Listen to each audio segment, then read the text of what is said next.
మాపై personal attack చేస్తే మేము కూడా చేస్తాం, సమయం వచ్చినప్పుడు అన్నీ బయట పెడతాం కేటీఆర్.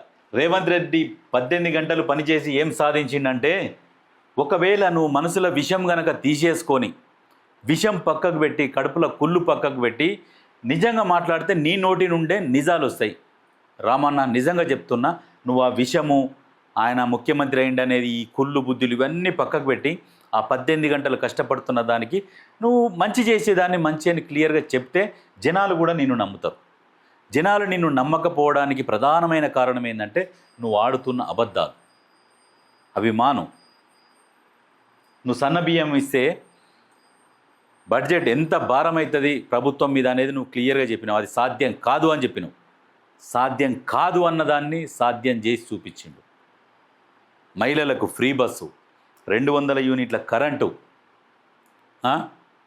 తెల్ల రేషన్ కార్డులు, మీరున్నప్పుడు రేషన్ కార్డులు కూడా ఇవ్వలే.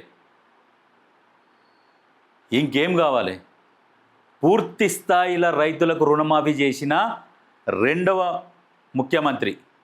ఫస్ట్ వైఎస్ఆర్ చేసిండు పూర్తి స్థాయిలో రుణమాఫీ, ఇప్పుడు రేవంత్ రెడ్డి చేసిండు. ఇంకా ఎవరు చేయలే రైతులకు, వాళ్ళిద్దరు తప్పితే. ఇవన్నీ ఉన్నాక ఏం చేసిండు? రాగానే ఉద్యోగాలు ఎన్ని ఖాళీలు ఉంటే అన్ని ఉద్యోగాలు వేసిండు. మీరేం ఉద్యోగాలు వేస్తారు, మళ్ళీ కోర్టుకు పోతిరా యాప్తిరి. ఎన్ని అక్రమాలు! గొర్రెల స్కీమ్ అంటివి అదో స్కామ్ అయిపోయాయి, దళిత బంధు అదో స్కామ్ అయిపోయాయి, కాళేశ్వరం అంటిది అది ఒక కుప్పగూలిపోయిన కాళేశ్వరమే. కాళేశ్వరం లేకుండానే ఎల్లంపల్లి నుంచే పంట దిగుబడి, అధిక దిగుబడి వస్తున్నది. ఏమిటికి అది? నీ ఫామ్ హౌస్లకు వెళ్ళి, నీ ఫామ్ హౌస్ కోసం, మీ నాయన ఫామ్ హౌస్ కోసం మీరు ఆ మేడిగడ్డ కట్టిరు. ఆపుకొని పైన స్టోర్ చేసుకొని ఆ మీ ఫామ్ హౌస్లోకి వెళ్ళి పైప్ లైన్ ఉంది కదా, మీ ఫామ్ హౌస్లో 2 ఎకరాల బావి నింపుకుంటేందుకు మీరు చేసిన అక్రమాలు ప్రతి దాంట్లో ఉన్నాయి రామన్న. అక్రమాలు మీ దాంట్లో. ఒకసారి బహిరంగంగా మీటింగ్ పెట్టి ప్రజలను క్షమాపణ అడుగు. మేము తప్పు చేసినాం, తెలంగాణని దోసుకున్నాం, ఇక మళ్ళీ దోసుకోము, దోసుకున్నది కూడా ఖర్చు పెడతామని చెప్పు ఏదో రకంగా. ఎందుకు అనవసరంగా మీరు అబద్ధాలాడి మిమ్మల్ని మీరు, మీపై ప్రజలకు ఏమాత్రం ఇక నమ్మకం లేకుండా పోతుంది అట్లా క్రియేట్ చేసుకుంటారు మీరు.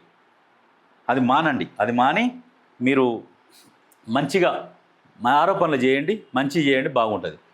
ఇక్కడ ఏమంటారు, పర్సనల్గా అటాక్ చేస్తాను ఈ విషయంలో నిజంగా మీతోనే ఏకీభవిస్తాం. మిమ్మల్ని పర్సనల్గా అటాక్ చేస్తే ఖచ్చితంగా మీ దగ్గర ఆధారాలు ఉంటే బయట పెట్టండి. ఎవడు శుద్ధపుస కాదు, అందరి ఉన్నాయి. మీ దగ్గర ఏదైనా ఉంటే పెట్టేసేయండి. ఏ పార్టీ అయినా సంబంధం లేదు. చాలామంది ఉన్నారు, మాకు కూడా వస్తున్నాయి, మాకు మెసేజ్లు వస్తున్నాయి, పలానా ఆయన ఇట్లా, పలానా ఆయన ఇట్లా అని వస్తున్నాయి. మీరు కూడా బయట పెట్టరు, చాలా సంతోషం.